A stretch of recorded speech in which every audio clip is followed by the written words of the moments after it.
Bună, dragii mei, bine ați venit la previziunile pentru luna iulie. Acestea se aplică pentru toți cei care au ascendentul, soarele și luna în balanță.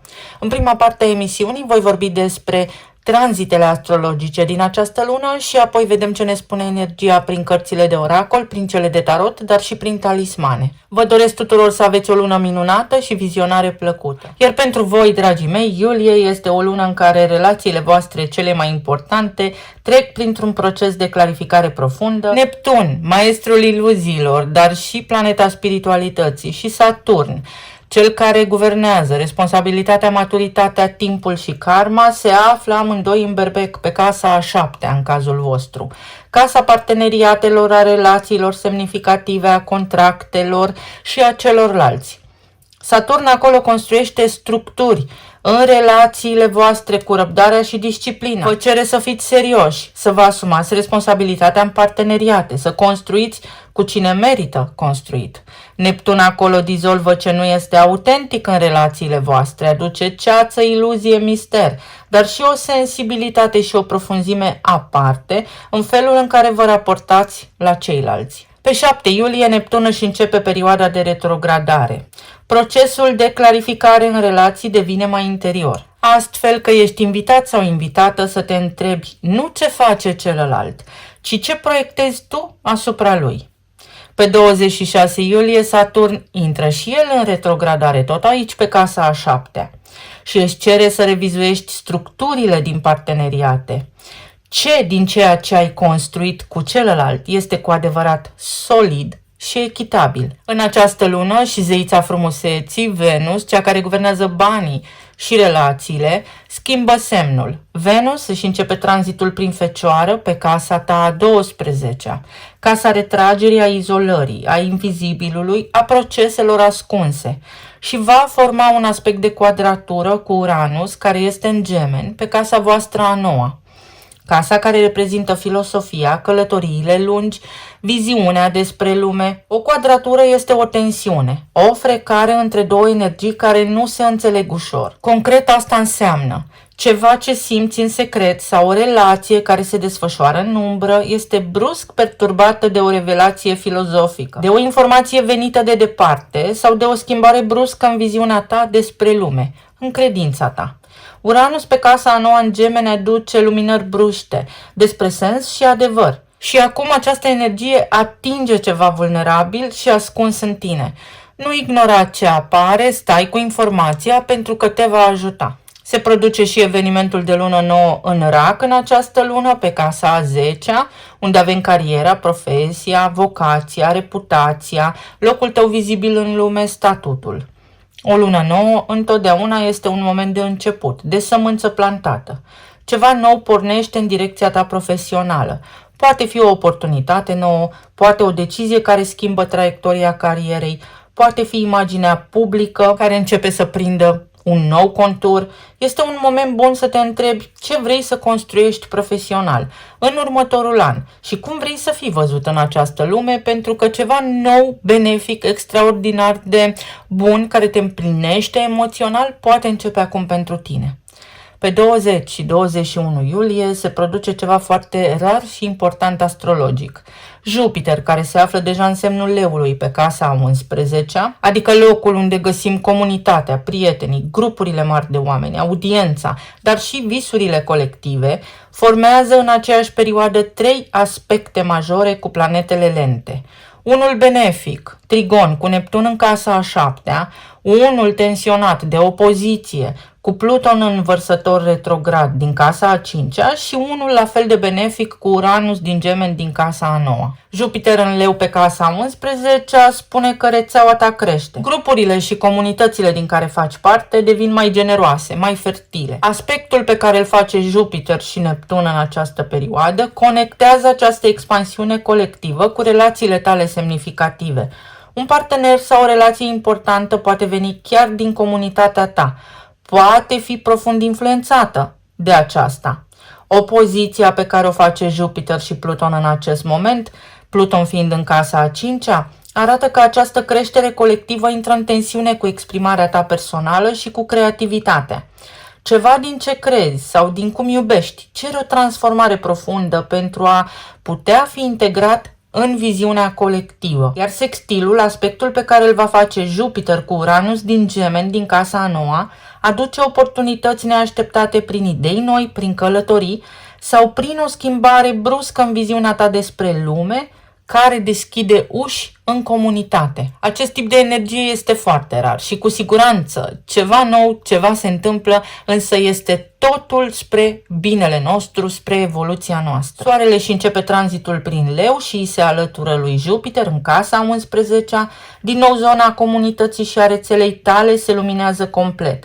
Urmează câteva săptămâni în care vrei să fii cu oameni care contează, cu care rezonezi, să construiești împreună sau să îți extinzi cercul de cunoștințe, de prieteni. Aceste conexiuni pe care ți le faci acum, pot fi extrem de importante pe termen lung. Vestea bună este că în sfârșit Mercur iese din retrogradare în Rac, pe casa a 10-a. Mercur a fost în retrogradare din iunie și a blocat, a încălcit, a amestecat comunicările profesionale, deciziile legate de carieră, poate și negocierile sau contractele în plan public. Dar iată că lucrurile încep să se miște din nou, ce a fost blocat profesional se deblochează, capătă claritate, conversațiile care au fost amânate, mai ales cu superiorii sau cu ai voștri colaboratori, pot fi reluate și rezolvate. Pe 26 iulie, nodurile lunare își schimbă axa pentru 1 an și jumătate. Nodul nord intră în Vărsător, pe casa a 5-a, și nodul sud intră în Leu, pe casa a 11-a. Nodurile nu sunt planete, sunt două puncte matematice care marchează direcția evolutivă a sufletului, atât individual cât și colectiv. Nodul sud ne arată ce lăsăm în urmă, tiparele vechi, nodul nord ne arată unde mergem și ce trebuie să construim. Pentru tine, nodul sud pe casa 11-a înseamnă că tiparul vechi, al dizolvării în grup, al definirii sinelui prin apartenența la o comunitate, al sacrificării exprimării personale în favoarea colectivului, este gata să fie eliberat. Să nu te mai iei după alții. Iar nodul nord pe casa a 5-a îți arată că direcția următorilor ani vine prin creativitate personală, exprimare autentică, iubire romantică, joc, bucuria de a fi tu însuți sau însăți. Se face acum o tranziție de la a te pierde în grup, a te lua după ceilalți, doar ca să fie bine, ca să aparții, către a te regăsi pe tine, către a te exprima unic, către a simți cine ești tu cu adevărat. Cine te iubește, te poate iubi așa cum ești tu, fără măști, fără pretenții, autentic, adevărat. Pe 29 iulie avem evenimentul de lună plină din Vărsător, care se formează pe casa a 5-a, casa creativității, a iubirii romantice, a copiilor, a exprimării personale. Iar aici ai parte de un apogeu, de o concluzie, de ceva ce culminează. Ceva ce are legătură fie cu un proiect creativ, fie cu relația de iubire, fie ceva legat de exprimarea personală. Se ajunge la claritate sau la o încheiere. Este prima lună plină pe această axă nodală care are în ea energia unui prag, a unui început de capitol nou în relația ta cu creativitatea și cu bucuria de a fi tu. Poate fi ceva legat și de copiii tăi, în cazul în care ești părinte. Și în aceeași zi, Jupiter în Leu va face o conjuncție exactă cu Soarele în Leu pe casa 11-a. Iar acest aspect are o forță aparte. Este una dintre cele mai generoase zile ale anului pentru tot ceea ce ține de comunitate, de rețea și de visurile colective. Dacă există ceva ce vrei să construiești împreună cu alții, un proiect la care lucrezi, această zi are în ea această putere aparte de a duce lucrurile la bun sfârșit sau de a bate palma, de înțelegere, de rezonanță comună. Ca și concluzie, este o lună în care comunitatea ta înflorește, dar ești chemat să fii autentic, să nu te pierzi în ea, să nu te lași influențat de ceea ce spun ceilalți. Cel mai mare dar pe care îl poți aduce tu într-o comunitate sau într-un grup este să fii autentic și creativ, nu dizolvat de nevoile colective, nu să te iei după alții, ci să fii tu, așa cum ești tu. Să vedem acum ce ne spune și oracolul. Guvernatoarea voastră intră în Fecioară. vă aduce organizare. Este ca și când aveți un aliat invizibil și vă protejează de emoții negative. Această ilustrație ne spune că trebuie să avem răbdare, să savurăm momentul, să nu grăbim momentul. Nu este o lună în care să accelerați, este o lună în care să fiți selectivi și să vedeți ce merită, ce este real. Toamna, fix cuvântul cheie, balanță, echilibru. O lună în care să pui în balanță ce vreau să fac, cu cine rezonez, către ce mă îndrept. Cu nodul nord pe casa a 5-a, iubirea cere autenticitate. Iubirea cere un nou fel de a fi, lipsit de dramă, de atașament, întreg, pe deplin conștient de propria valoare. O albinuță, comunitatea, cooperarea și ajutorul reciproc. Dacă avem toți de câștigat din asta și toți de învățat din asta, este bine. Dar dacă ne furăm reciproc unul altuia lumina, atunci este toxic.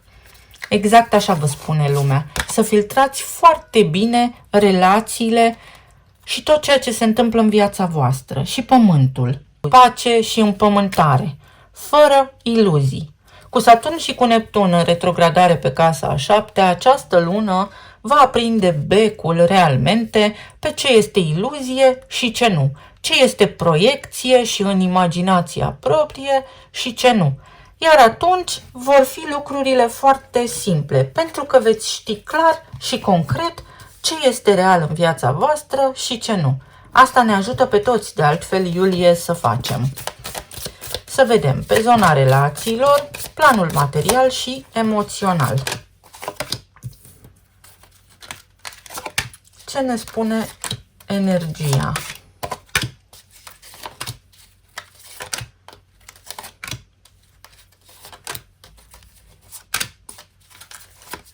Să nu te mai lași definit la nivel de identitate de ceea ce spun alții despre tine. Tu ești tu, să știi cine ești. Conștiință de sine. În relații, 7 de bâte, regina de cupe, roata destinului și 9 de spade. Pentru unii dintre voi mesajul este în felul următor. În cazul în care până acum ai luptat să fii văzut, ai luptat să fii iubit, energia îți sugerează să încetezi. Pentru că asta înseamnă că nu ai granițe personale. Te mulezi după celălalt, faci orice, accepti orice, doar pentru a fi văzut și iubit. Și de acum nu mai este cazul. Cu Pluton pe casa a 5-a și cu nodul nord pe casa a 5-a, energia îți spune, tu ești tu și cine te iubește vine către tine pentru cine ești tu, nu pentru rolul pe care îl interpretezi tu în societate, având în vedere nodurile lunare acum pe această axă a iubirii și a comunității. Nu te mai chinui să demonstrezi oamenilor propria ta valoare. Cine te iubește, o vede singur, o vede ușor și relația e ușoară. Pentru alții dintre voi este o perioadă în care vă iese ceva în relație. În sfârșit reușiți ceva, voi și partenerii voștri de viață. După ce ați avut răbdare multă, după ce v-ați ocupat foarte mult de treburi casnice, lucruri administrative, de rutină, după ce ați lucrat foarte mult, uite că acum în sfârșit reușiți fie să plecați într-o călătorie, fie să vă luați o vacanță, fie să începeți niște proiecte comune care vor avea efect benefic pe termen lung. Pentru alții dintre voi, dacă sunteți singuri, poate fi un moment extrem de benefic. Norocul vostru, cum s-ar spune, să cunoașteți pe cineva, un om care vă vede sufletul, nu chipul, nu corpul, nu aspectul fizic, sufletul. V-a ținut ceva cu sufletul la gură și această perioadă se încheie. Uite, magicianul. Puterea de a fi tu însuți sau însăți încrezător că orice s-ar întâmpla, ai undeva omul potrivit pentru tine. Temperanța, o situație care se echilibrează. Aici este vorba despre cât dai tu, cât dau eu, cât dai, cât primești. Echilibru, autenticitate, egalitate. pentru voi în perioada următoare cu Pluton în Vărsător, chiar dacă este acum în retrogradare. Iubirea este destinație comună. Cine nu rezonează cu voi, dacă nu aveți același drum, aceeași viziune despre viață cu omul de care vă îndrăgostiți sau pe care îl iubiți sau pe care credeți că îl iubiți, pentru că l-aveți și pe Neptun în casa a 7-a în Berbec, relația voastră de iubire cere autenticitate și vor rămâne lângă voi doar oamenii care au această capacitate, curaj și voință să fie autentici, să dea cât dați și voi în egală măsură. Asul de bâte și puterea. Casa 11, prin comunitate. Pe zona de relații puteți cunoaște pe cineva din comunitatea voastră, puteți călători, puteți alături de partenerul de viață să faceți noi prieteni, să vă găsiți un loc al vostru, un cerc al vostru de prieteni, alături de care să vă simțiți bine, să fie ceva real, să aveți o viață frumoasă, o viață împlinită. Pentru alții dintre voi se încheie o etapă în care au existat multe certuri, anxietate. Aici viitorul, să spunem așa, nu vă mai permite să aveți de-a face cu parteneri care sunt evitanți, dar nici vouă nu vă mai permite cumva viața să fiți anxioși. Vi se cere să fiți încrezători. În cine sunteți voi? Să vă cunoașteți voi pe voi înșivă, pentru că vi se garantează cumva indirect relații armonioase dacă îndepliniți aceste condiții, fără atașament toxic. Este o explozie de pasiune, este o explozie de stare de bine pentru voi în relație aici. Relațiile devin mai autentice, mai pasionale. Partenerii voștri de viață pot deveni mai atenți la nevoile voastre și voi la nevoile partenerilor voștri. Se implică mai mult. Partenerii voștri de viață, soții, soțiile, în relația aceasta, dinamica se sudează. Începeți cumva să aveți aceeași viziune despre viață și lucrurile încep să se sudeze.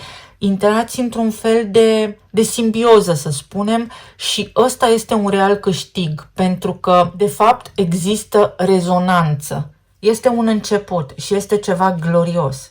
Este ceva pasional. Este ceva care merită trăit. O etapă frumoasă în relațiile voastre. Financiar sau material. Avem regina de monede, asul de monede, 8 de spade, 7 de spade și regele de bâte. Vi se spune nu grăbiți lucrurile.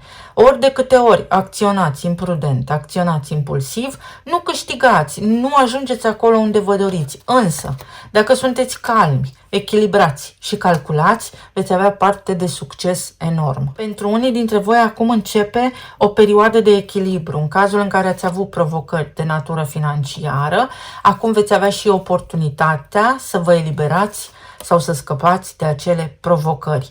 Pentru unii dintre voi este o creștere financiară, este o promovare, este o nouă structură, este leadership aici, este puterea de a începe o afacere, puterea de a rezolva niște provocări de natură administrativă, de natură juridică în unele cazuri. Pentru alții dintre voi este vizibilitate, publicitate, prezență în piață și prezență în mediul online.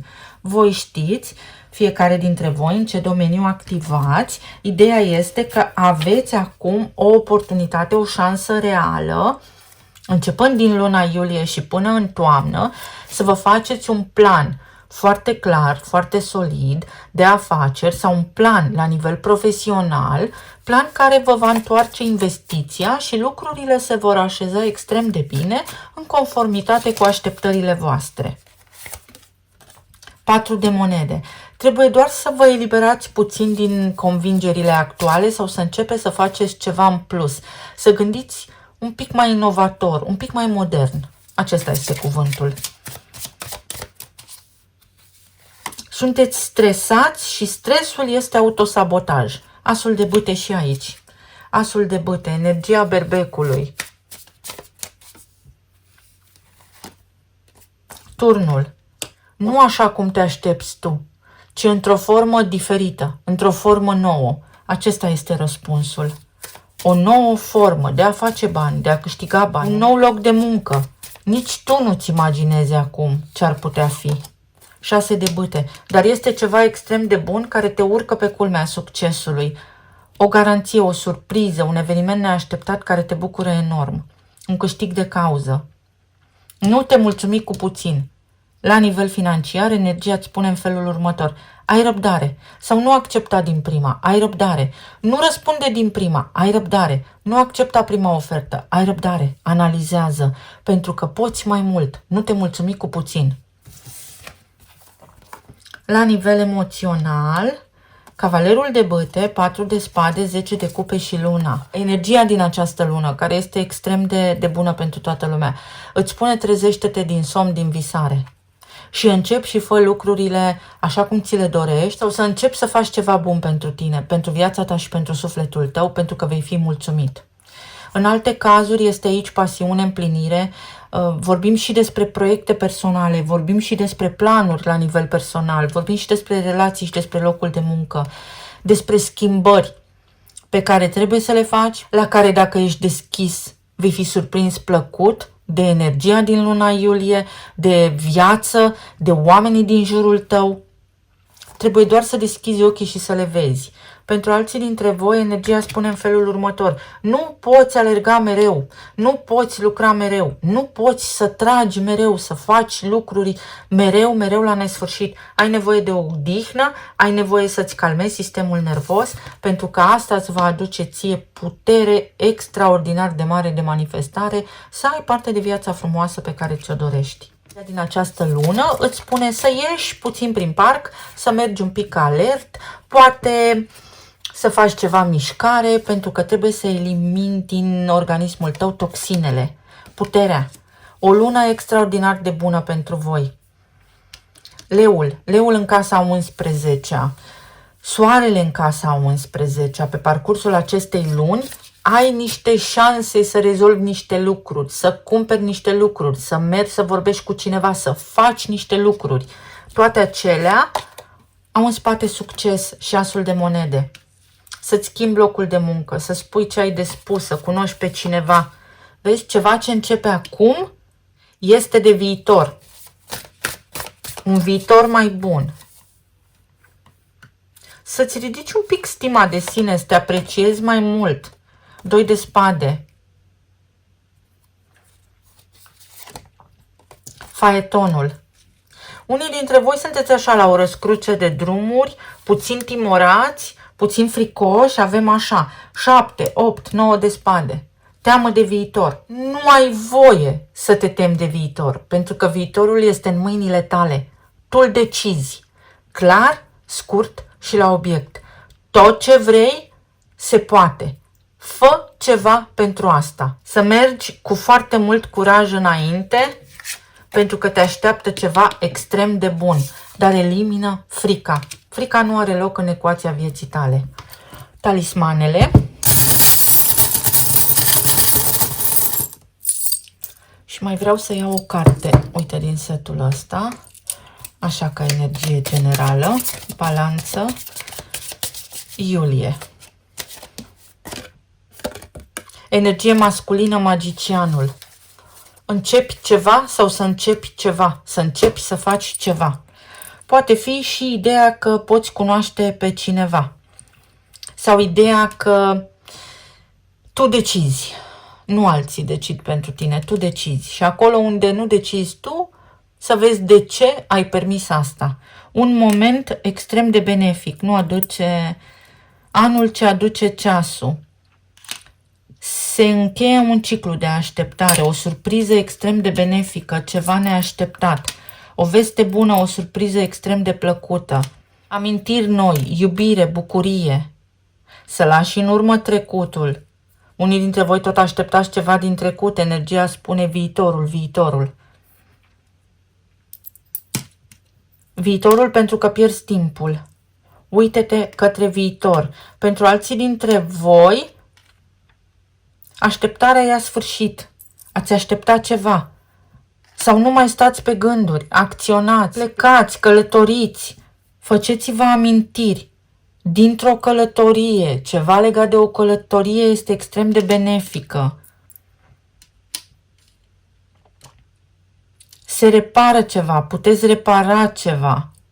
Are legătură cu un circuit. Reparați ceva, vindecați ceva, se vindecă în exteriorul vostru, se repară în exteriorul vostru viața. Aveți puterea creației. Mai multă încredere în voi înșivă. Pentru alții dintre voi, Venus din casa a 12-a, sistemul endocrin, atenție la glanda tiroidă, la glandele suprarenale, pentru că aici este multă insomnie. Atenție la perimenopauză, la menopauză, la hormoni, sistemul hormonal. Niște suplimente poate sunt indicate, să vorbiți cu medicul curant. O veste extraordinar de bună. Pentru alții începe o perioadă care vă încarcă de energie, o perioadă mai distractivă, benefică, pentru alții este o vacanță, pentru alții este o veste care vă bucură sufletul, dar este o bucurie de copii. Uranus în Gemeni și norocul. Când Venus intră în Fecioară și face aspectul de quadratură cu Uranus din Gemeni. Și Fecioara și Gemenii sunt guvernați de Mercur. Poate fi o neînțelegere de care ați avut parte, pe care puteți, la nivel financiar, dar și în relație, să o rezolvați spre sfârșitul acestei luni. Până atunci nu vă stresați, pentru că este Mercur în retrogradare. Spre sfârșitul lunii, când Soarele se întâlnește și el cu Jupiter în Leu și când avem parte și de luna plină din Vărsător pe casa a 5-a, unde deja a intrat nodul nord în Vărsător și este acolo mărețul Pluton în Vărsător și el, lucrurile se rezolvă și se rezolvă într-o formă, într-o manieră echitabilă. Și inițiala este V, victorie, veni vidi vici, o viață extrem de bună și de frumoasă, Leul și Vărsătorul, voința mea, voința noastră. Vara aceasta este extrem de importantă pentru viața voastră. Ceva începe și începe bine. Eu vă mulțumesc foarte mult. Vă doresc să aveți o lună minunată, să fiți bine, sănătoși și iubiți oriunde vă aflați și să ne auzim cu bine și data viitoare. Pa, pa!